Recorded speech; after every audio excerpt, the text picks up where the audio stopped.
Del libro Cartas Pastorales y Escritos por Monseñor Marcel Lefebvre. Cartas y avisos a la diócesis de Dakar, 1947-1962. Carta colectiva del Episcopado Italiano sobre laicismo. Queridos sacerdotes, durante la Cuaresma habéis leído y explicado a los fieles la carta pastoral que cada obispo ha dirigido a su grey, según las necesidades particulares de su propia diócesis. Al acercarse la fiesta de Pascua, hemos considerado oportuno, conforme a una decisión tomada en la última Asamblea General de la Conferencia de los Obispos de Italia, celebrada el pasado mes de octubre, dirigiros unas palabras de exhortación y de orientación a vosotros, que colaboráis eficazmente en nuestro trabajo de pastores y participáis en nuestros afanes. Deseamos que esta carta apostólica os llegue en una de las fechas más solemnes del calendario litúrgico que la Iglesia nos recomienda recordar 3 veces al día: la Anunciación de la Virgen y la Encarnación del Hijo de Dios. Encontraréis en las páginas que siguen nuestra preocupación sobre un error y una mentalidad que están en profunda contradicción con la Encarnación y con la vida sobrenatural que la Encarnación restableció en el mundo. Existe un humanismo que proclama la voluntad de abarcar todos los problemas humanos, que pretende comprenderlos y poder solucionarlos con fuerzas y valores puramente humanos, pero que se obstina en ignorar o en combatir a Jesucristo. La Encarnación es la que ha dado al mundo a Jesucristo. Ahora bien, el Salvador ha puesto en la verdadera luz los problemas humanos y ha ofrecido los medios para resolverlos. Con una falta de lógica incomprensible, los que proclaman el valor supremo del hombre no quieren saber nada de él, ni de su obra, ni de sus compañeros de existencia que, siendo igualmente hombres que creen en él y siguen sus mandamientos, saben no sólo que el hombre ha recibido de Dios un fin que trasciende su naturaleza, sino que esta misma naturaleza no puede explicarse ni desarrollarse en plenitud, ni en integridad armoniosa, si se hace caso omiso de lo sobrenatural, se rechaza la gracia y se excluyen las instituciones y los medios que Dios ha establecido para que la gracia llegue a las almas. Nuestras palabras desean sobre todo reavivar en vosotros el sentido de la dignidad que se os ha conferido como levadura, sal y luz de la tierra. Comprobaciones y preocupaciones. 1. Nuestra entrada en materia contiene la expresión de una profunda satisfacción. En estos años atormentados de la posguerra, cuando se ha sometido a pruebas muy duras la vida y la acción sacerdotal, os habéis hecho dignos de la Iglesia. Tanto en los puestos más humildes como en los de mayor responsabilidad, habéis dado claros testimonios de vida ejemplar, de celo apostólico ardiente y de fervor incansable en iniciativas. Conocemos vuestros sacrificios diarios, vuestras inquietudes indecibles, vuestros sufrimientos silenciosos y vuestros martirios ocultos. Quizás nunca como en estos años, la acción del sacerdote ha tenido que afrontar dificultades y problemas de un alcance tan amplio y complejo, que incluso las almas más fuertes se sienten desconcertadas. Os habéis comportado dignamente en las pruebas y vuestros obispos, que han compartido de cerca vuestras alegrías y vuestros dolores, desean rendir un homenaje público a vuestro comportamiento ejemplar y al celo generoso de vuestro ministerio. 2. En el seno de la vida religiosa de la nación se han desarrollado realidades consoladoras, una mayor sensibilidad ante los problemas del espíritu, una cultura religiosa más elevada y más profunda, un esfuerzo intenso para elaborar una doctrina social cristiana que se inserte en la trama viva de la realidad actual, una adhesión más consciente de amplios sectores de nuestro pueblo a su fe, acompañada de una participación más viva en la vida litúrgica y sacramental.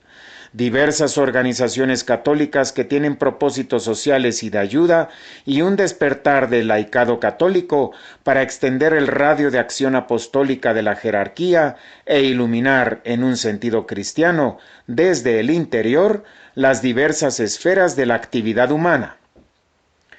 Entre los fenómenos de nuestra época, uno de los más importantes es la entrada en el circuito de fuerzas vivas de la nación de masas que permanecían hasta ayer fuera o al margen de la vida de asociación.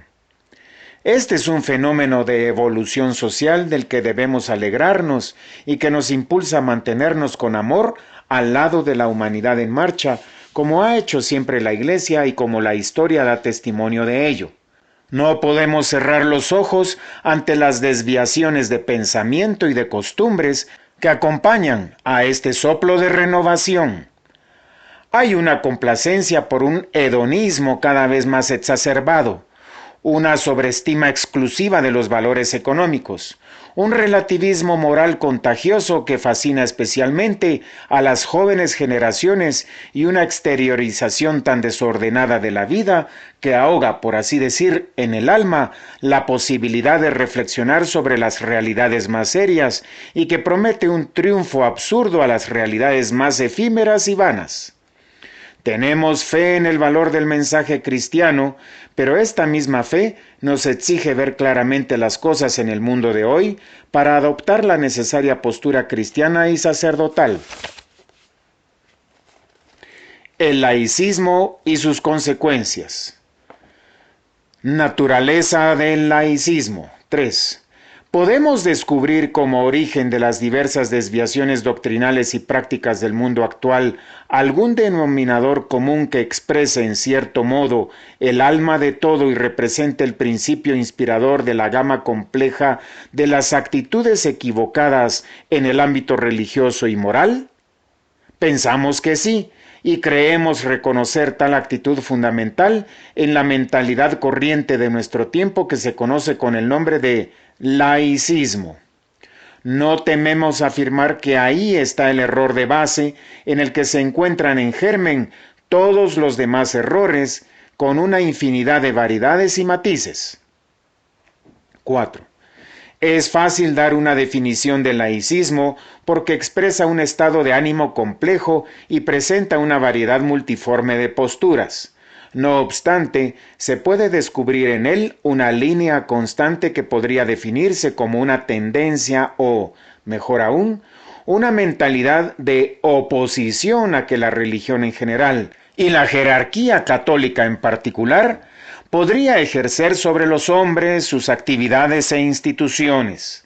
Así pues, nos encontramos en presencia de un concepto puramente naturalista de la vida, donde o se rechazan categóricamente los valores religiosos o se relegan al reducto secreto de las conciencias y a la penumbra mística de las iglesias, sin ningún derecho a introducirse ni ejercer una influencia en la vida pública del hombre, su actividad filosófica, jurídica, científica, artística, económica, social, política, etc. 5. Así tenemos, ante todo, un laicismo que se identifica prácticamente con el ateísmo, niega a Dios, se opone abiertamente a toda forma de religión y todo lo reduce a la esfera de la inmanencia humana. Ahí está precisamente la postura del marxismo, pero no es el momento de detenernos a demostrarlo. Tenemos también una expresión menos radical, pero más corriente, que admite a Dios y el hecho religioso, pero se niega a aceptar el orden sobrenatural como realidad viva y activa en la historia humana.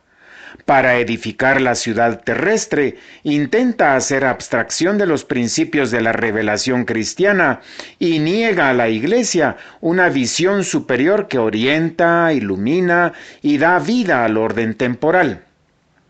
6. Según este laicismo, las creencias religiosas son un hecho de naturaleza exclusivamente privada. Para la vida pública, no existiría sino el hombre en su condición puramente natural, totalmente aislado de toda relación con un orden sobrenatural de verdad y de moralidad.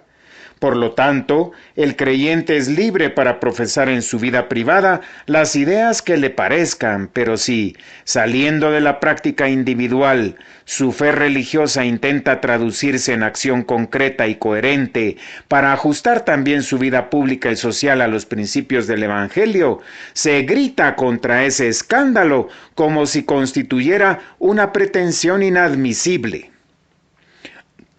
A lo sumo, se reconoce a la Iglesia un poder independiente y supremo en el cumplimiento de su actividad específicamente religiosa, teniendo directamente un fin sobrenatural, actos de culto, administración de los sacramentos, predicación de la doctrina revelada, etc., pero se le niega cualquier derecho a intervenir en la vida pública del hombre, ya que ésta gozaría de entera autonomía jurídica y moral, no tolerando ninguna subordinación o tan siquiera una inspiración de parte de doctrinas religiosas externas. 7. No nos detenemos a refutar estas afirmaciones que están en clarísima contradicción con la doctrina católica. Solo queremos subrayar su gravísimo alcance. Prácticamente se niega o se deja de lado el hecho histórico de la revelación. Se desconoce la naturaleza y la misión salvadora de la revelación. Se intenta romper la unidad de vida del cristiano, en el que es absurdo pretender separar la vida privada de la pública. Se renuncia a la distinción entre la verdad y el error, o entre el bien y el mal, según la arbitrariedad del individuo o de colectividades, abriendo de este modo el camino a todas las aberraciones individuales y sociales de las que, desafortunadamente, nuestras últimas décadas han ofrecido testimonios atroces. Como vemos, el fenómeno laicista se enraiza profundamente en una oposición radical de principios. No se reduce al hecho político accidental, aunque prefiera proseguir su polémica diaria contra la Iglesia, sobre todo en este ámbito. En su acepción más lógica, es un concepto de la vida que se sitúa en las antípodas del concepto cristiano. 8. El peligro inherente a este error se acentúa hoy por dos hechos.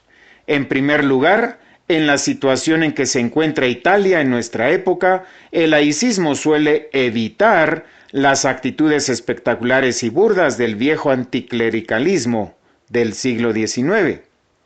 Es más hábil, flexible e inteligente y está adaptado a las técnicas de la época. Más que atacar de frente, prefiere la insinuación pérfida y la crítica sutil. Más que aferrarse a las ideas, prefiere servirse de las debilidades de los hombres, y más que los discursos espectaculares de los mítines, prefiere la orientación de cierto rigor cultural. Incluso, cuando ataca a la Iglesia, procura resguardarse tras nobles motivos. Quisiera librarla de todo compromiso temporal, purificarla de toda contaminación mundana y política, ponerla a la altura de las circunstancias y rejuvenecer sus estructuras internas para que, libre y renovada, pueda ejercer de nuevo su supremo ministerio espiritual sobre las almas. 9. A esto se añade otro factor importante. El laicismo evita posturas doctrinales claras. Como todos los errores de hoy, prefiere actitudes vagas y nebulosas. Se diluye sobre todo en impresiones, en sentimientos y resentimientos y en estados de ánimo. Esto se debe a veces a la superficialidad de sus ideas, pero muchas veces obedece a un cálculo determinado. Le gusta manejar el equívoco para llegar a sus fines sin provocar reacciones excesivas, sobre todo de parte de la opinión pública, aún vinculada de algún modo a la religión y a la moral cristianas. Se entrega a un mimetismo para obrar a su conveniencia, con la idea de crear progresivamente un clima de pensamiento y de vida exento de toda referencia sobrenatural y abierto a todas las aventuras intelectuales y morales.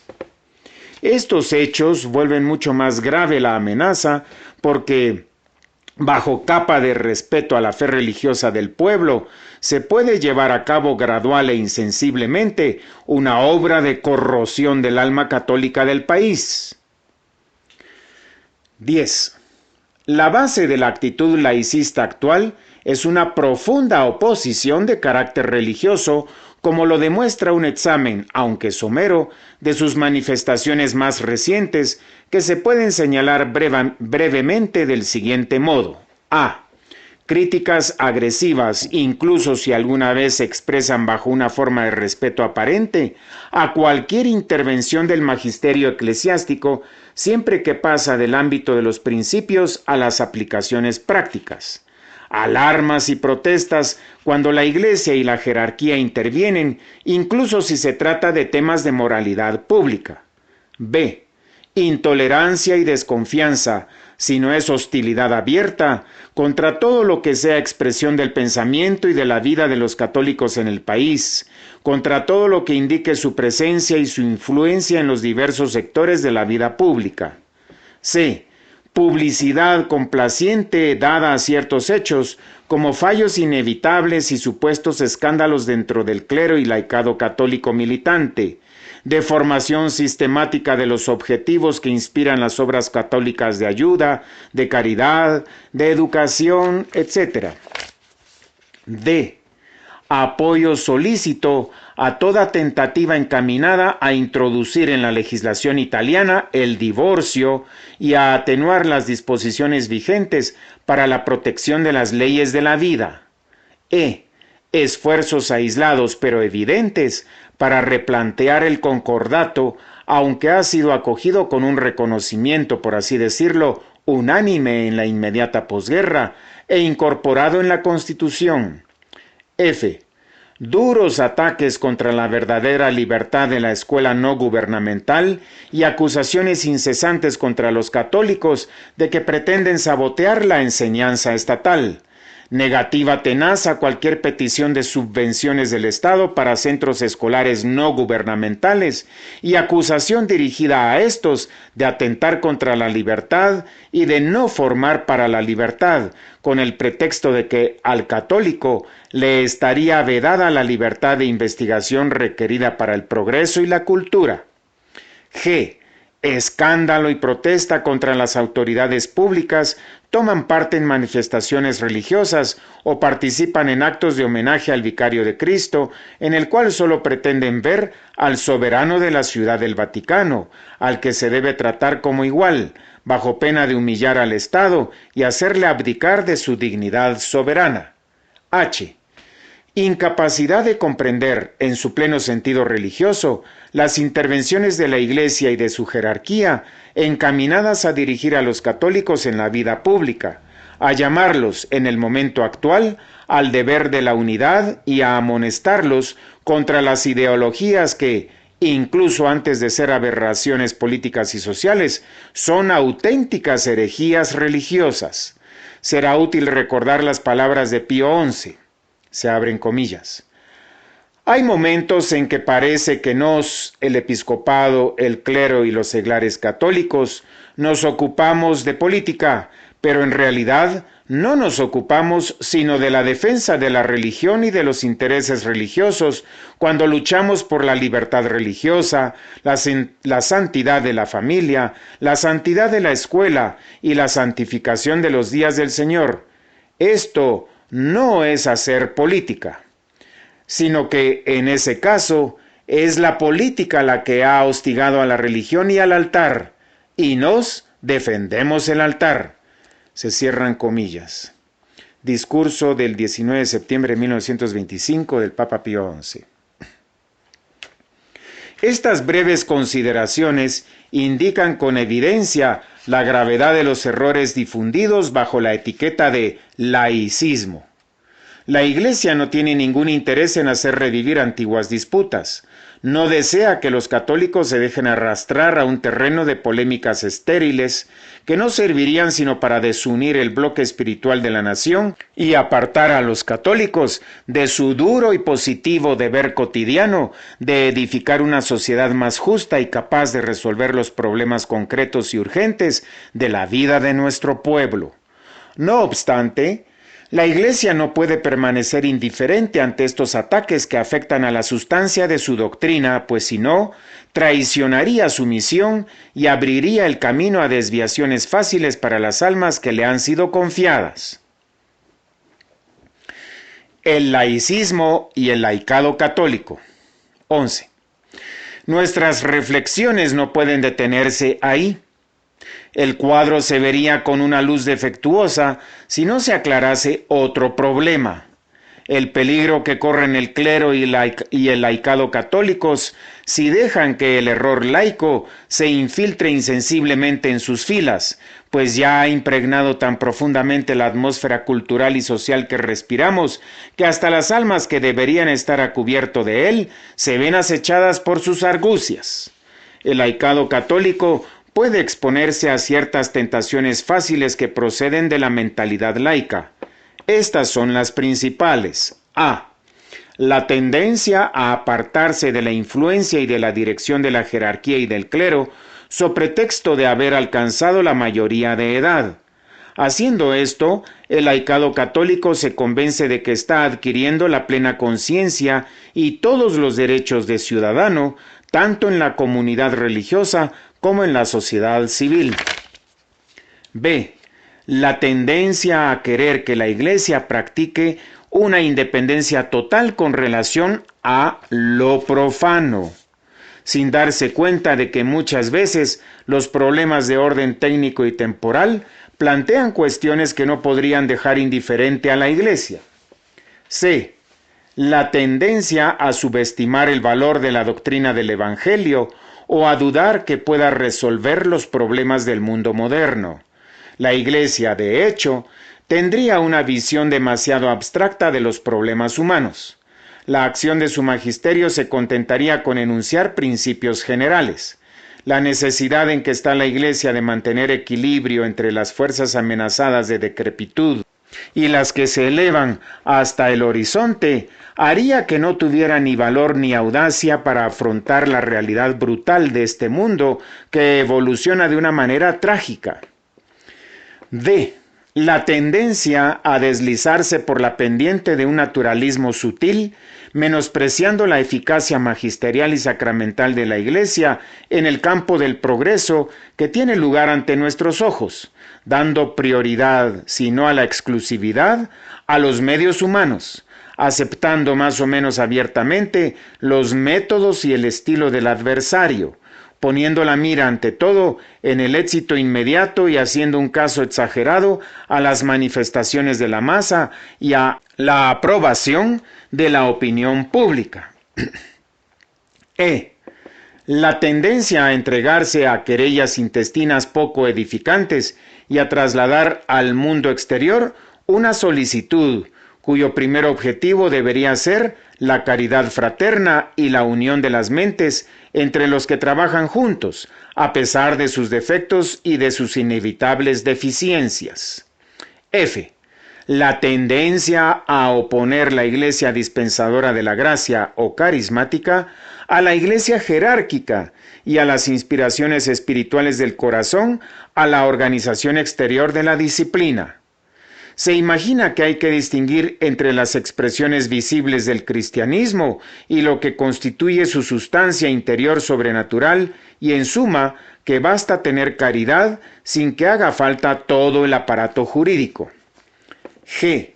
La tendencia a equiparar al seglar y al sacerdote.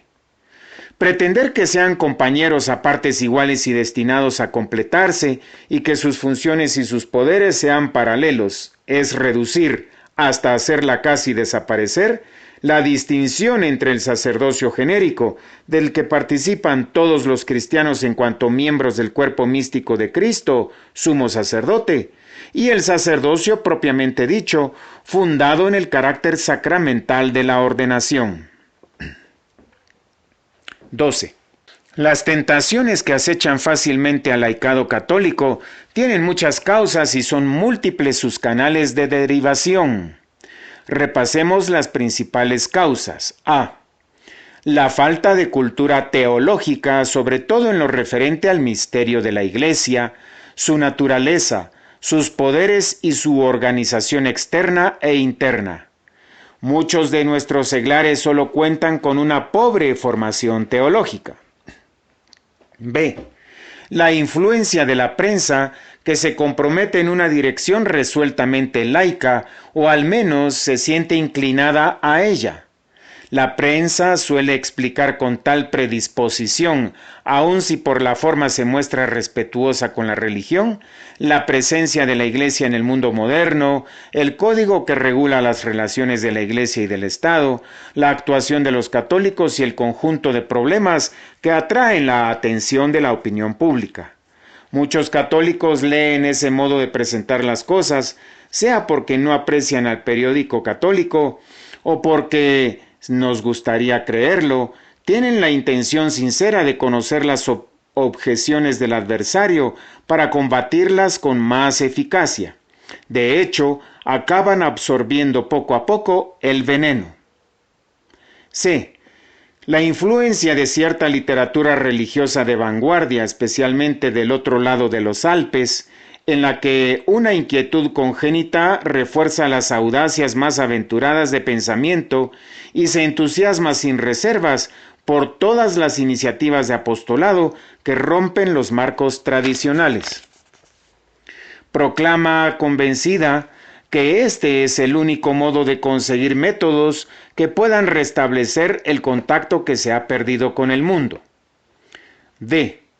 La influencia del protestantismo, realizado mediante una propaganda relanzada con vigor en no pocas ciudades y regiones, mediante las revistas que difunden las novedades teológicas, los movimientos de incorporación espiritualista, por ejemplo, el movimiento de Co, y la literatura, el cine y el teatro.